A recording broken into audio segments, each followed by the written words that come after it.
C'était des coups avec l'avant-bras, c'était des coups comme ça. Je suis pas rentré dans la police pour faire ce genre de choses, vous voyez. Soit tu fermes ta gueule, soit tu fermes ta gueule, c'est quelque chose que tous les policiers connaissent, tous les policiers l'ont entendu, c'est ancré dans notre ADN de policier. Quand vous dénoncez ce genre de choses aussi, il faut bien se rendre compte que vous passez pour un traître. Des violences sur des personnes, j'en ai été témoin à différentes reprises. Effectivement, ça a été principalement et toujours sur des personnes menottées. Ce qui m'a le plus marqué, c'est les violences sur des mineurs. Il y a une forme d'oppression et de domination du policier qui est exercée, qui est absolument pas normale quand on est un représentant de l'État, quoi. On est intervenu sur un vol par effraction, donc ce sont deux mineurs qui sont dans une maison. Il y en a un qui est appréhendé et l'autre, mon supérieur, le trouve caché dans une haie qui est à proximité de la maison. Il va l'attraper, il va le tirer sur 6-8 mètres. Il y a un autre policier qui arrive, qui lui donne des grands coups de pied dans les hanches. Tout en le traînant par terre, il le menotte et après il lui met des coups dans le visage, etc. Mon supérieur, il dit « bon, à qui le tour ?» ou une phrase un peu comme ça.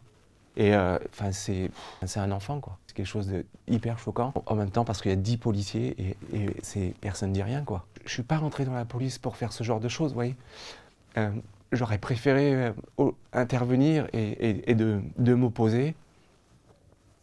Pour moi, c'est pas un dérapage. Ce sont des actions individuelles qui sont menées par des gens qui profitent d'une impunité. Ils reproduisent au final parce qu'il se passe rien. Ils ne sont pas sanctionnés dès le début, donc c'est normal. Le stress n'est pas, pour moi, l'excuse à ces violences. Et en tant que CRS, le stress, je veux dire, j'ai aussi connu ça, parce que quand vous recevez des cocktails Molotov, etc., c'est pas pour autant que vous devenez quelqu'un de violent. Je pense que c'est, il y a une culture dans certains endroits. Soit tu fermes ta gueule, soit tu fermes ta gueule, c'est quelque chose que tous les policiers connaissent, tous les policiers l'ont entendu, c'est ancré dans notre ADN de policier. Si tu es policier et que tu constates quelque chose qui ne fonctionne pas, qui dysfonctionne, qui est une infraction, un crime, un délit ou autre, la seule chose que tu as à faire, c'est te taire. Sinon, tu te fais écraser. Ça devient une culture, on est dans le bain. Et les seuls qui osent ne pas fonctionner et dire là, il y a un problème, c'est ceux-là sur lesquels on va se retourner. Des manières pour pas laisser de traces, elles ont toujours existé. À l'époque du bottin, c'était le bottin. Il suffit d'une surface plate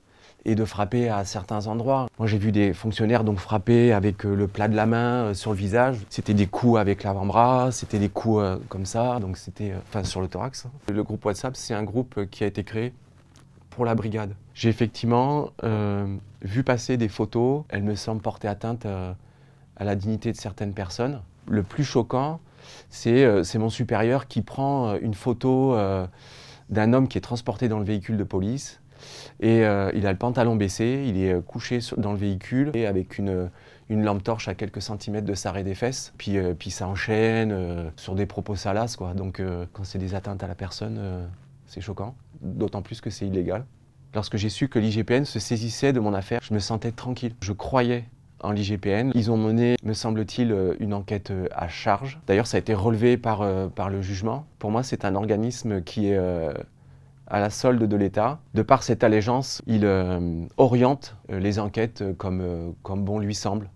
Donc, en ce qui me concerne, le fait de dénoncer des violences policières sur des mineurs, on n'a absolument pas envie d'entendre parler de ça. Si j'ai subi des pressions, encore une fois, elles ne sont pas directes. On va les sanctionner, on va les mettre à l'écart, on va voilà, les faire sortir et faire en sorte que leur quotidien devienne un enfer. Votre avancement, c'est fini, vous êtes exclu des primes, éventuellement, vous êtes blacklisté, quoi, tout simplement.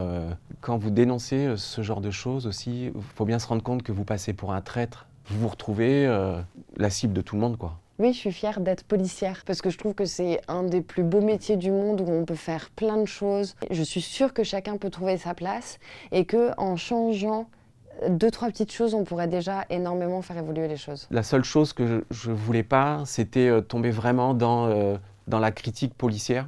Il appartient aux dirigeants de prendre très au sérieux les souffrances des policiers parce qu'il y a vraiment des belles personnes dans la police.